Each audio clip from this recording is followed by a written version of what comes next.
Afternoon, everybody.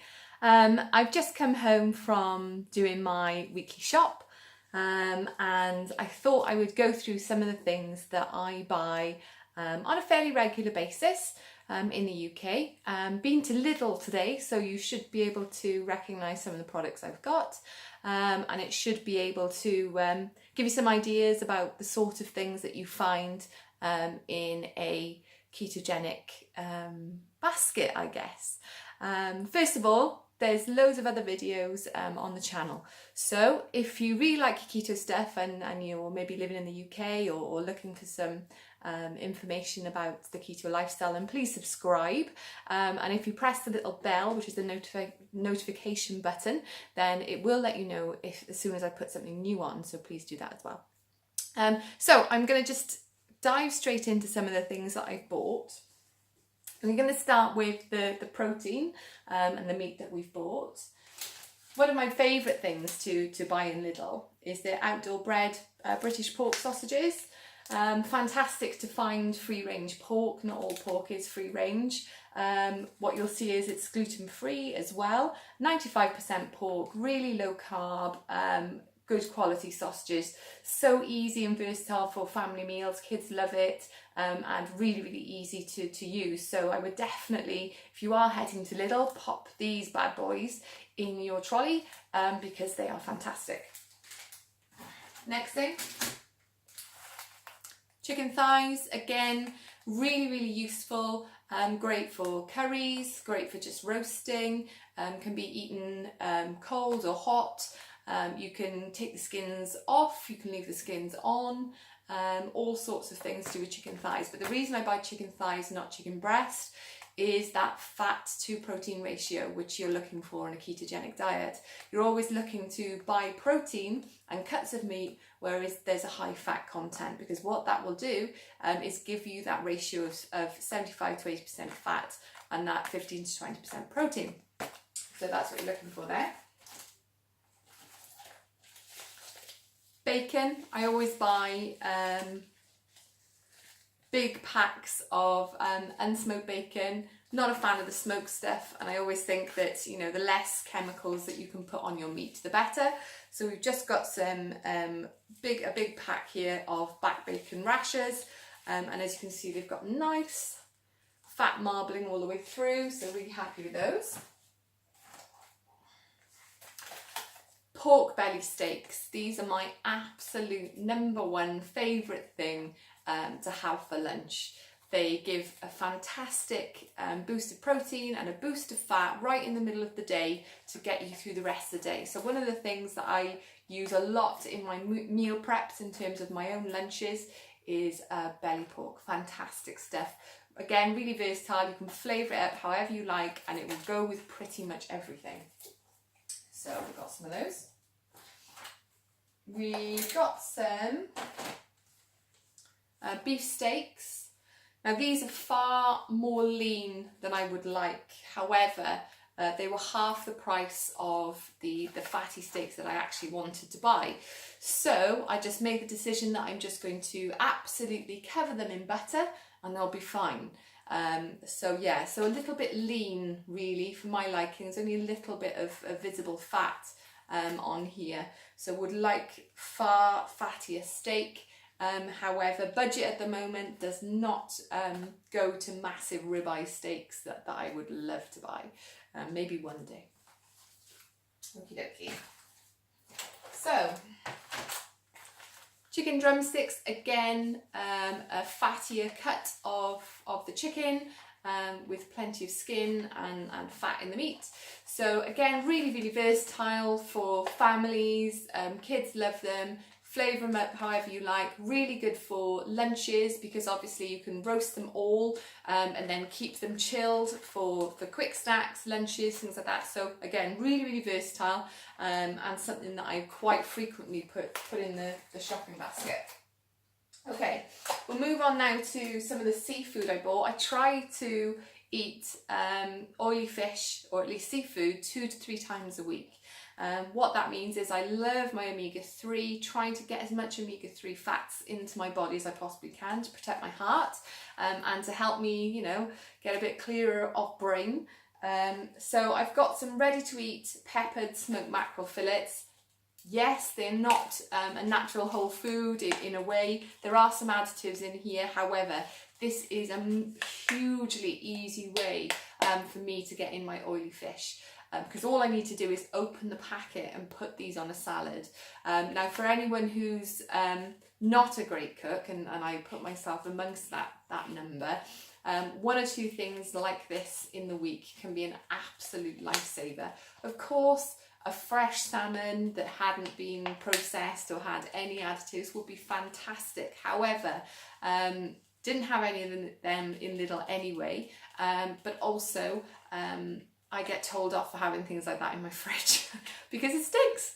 So yeah, these are the absolute perfect convenience food for me for this week. So I grabbed some of these. Okay, got some little Coldwater prawns or shrimps if you're American. These are gonna go fantastic with some of the vegetables that I've bought. You can curry them, you can just cover them in butter, you can fry them up, all sorts of things. But both my husband and I absolutely love prawns, so we're gonna really, really enjoy these this week. And after all, it is about making everybody happy, not just me. So these are my absolute bargain find, and it's worth looking in the freezer for fish. Because freshly frozen fish is fantastic quality, and these are wild salmon, so these aren't farmed. These haven't been grown up on grain and antibiotics and hormones. These are wild salmon. If you're gonna get salmon, it really should be wild. Farmed salmon is just not great. It hasn't got the nutrient profile that wild salmon has, and you put in a lot of stuff in your body that maybe you don't want to do. So definitely, if you see these around, grab some. And they're individually wrapped inside there as well, which is really, really convenient, because it's only me that eats salmon in this house, so I didn't want to have to open a packet of 4 salmon fillets. I can just get one out for myself, which is just amazing. And while I've got them out, they really need to go in the freezer, so if you will bear with me 1 second.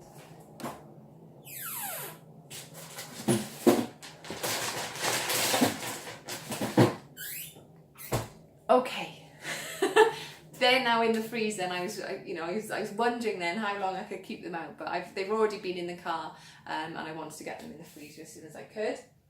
Okay, so moving on from our seafood then, the next thing is the dairy and fat that I bought today. First of all, is always cheddar. Always cheddar. Everyone in the house eats it. It goes on everything. It goes in everything. So there's always full fat, mature. It doesn't have to be mature, but we prefer mature. Cheddar cheese. Greek style salad cheese. Feta to everybody else. Again, it's a full fat cheese, got a great nutrition profile, and that went in. My daughter loves this stuff. Got some British fresh double cream. We're so lucky to have the most incredible dairy in the UK, and we, as long as you're not intolerant to dairy, then it's a fantastic addition to a ketogenic diet. I buy the fresh double cream. It's called heavy cream in other places. However, ours has nothing in it other than cream, which is just amazing. It means it hasn't got the shelf life of some of the more artificial stuff, but it doesn't last more than 2 days in our house anyway. Okay, the other thing I bought was Creme Fraiche. This is a cultured thick cream. Very similar in taste to a yogurt, I guess you'd say, however much higher in fat and lower in carbs. So for those people who are still eating yogurt but finding it that's taking that huge sort of carb allowance because there's so many carbs in yogurt, then potentially Creme Fraiche is something to look at, because you'll get that same flavour and creaminess and that versatility with more fat and less carbs. So definitely check out Creme Fraiche next time you're at the shops. And of course, buy full fat. Do not buy half fat Creme Fraiche. That is literally the work of the devil. Who would do that and why? I don't know. Okay. Butter. If you're anything like me and you've been ketogenic for a while, you will be craving butter from morning till night. Butter is a short chain fatty acid. It is the most ketogenic food that we can eat. It really produces lots of ketones very, very quickly. So it gives you huge amounts of energy, keeps you warm, keeps you energetic, and it's very much part of life. Again, we're very lucky in the UK that our butter and our cows are both raised and finished on grass. They live on grass all year round, and if they're not living on the grass, they've got hay. We don't corn feed or GMO soy feed our cattle here. So our butter, cheese, cream and yogurt is incredible. So there's always lots of butter in my... I buy salted, by the way, and I do put salted butter in my coffee. It takes a little bit of getting used to, but I prefer salted for everything else. So it wouldn't make sense to buy unsalted just for coffee. I've got some Emmental cheese. I tend to slice this up. This tends to be kind of my fat during the day. If I'm at work, I normally take a load of Emmental cheese alongside my lunch to boost up the fat content of my meals. So I absolutely love this stuff. I ran out of light olive oil. I've got really good quality extra virgin olive oil, which I put on salads. However, I was lacking in this light stuff, which I use to just put in my flaxseed bread or do a bit of quick cooking, things like that.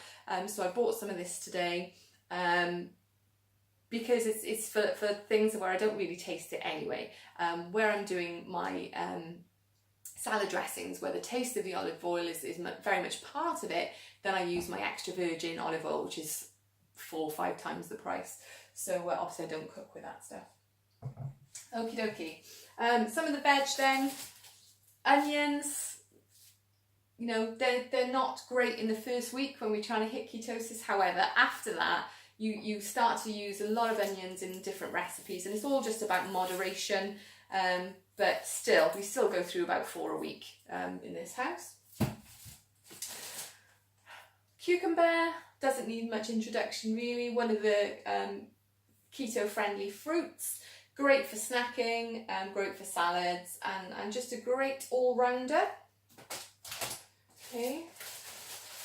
Got a beautiful deep green cabbage, absolutely stunning. Had some pretty insipid looking ones for the last couple of shopping trips, so I was really glad to see this one covered in mud, deep green. I'm sure there's lots of slugs and other animals in there. Fantastic quality. Spinach. This is one of those ketogenic foods that you literally can't overeat. No net carbs, nothing at all. Just fantastic nutrition, taste, texture, interest, colour. It should be in every shopping trip really.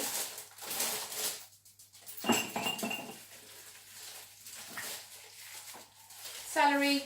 I use a lot of celery in salads, but I also use celery in a lot of soups as well as that sort of as the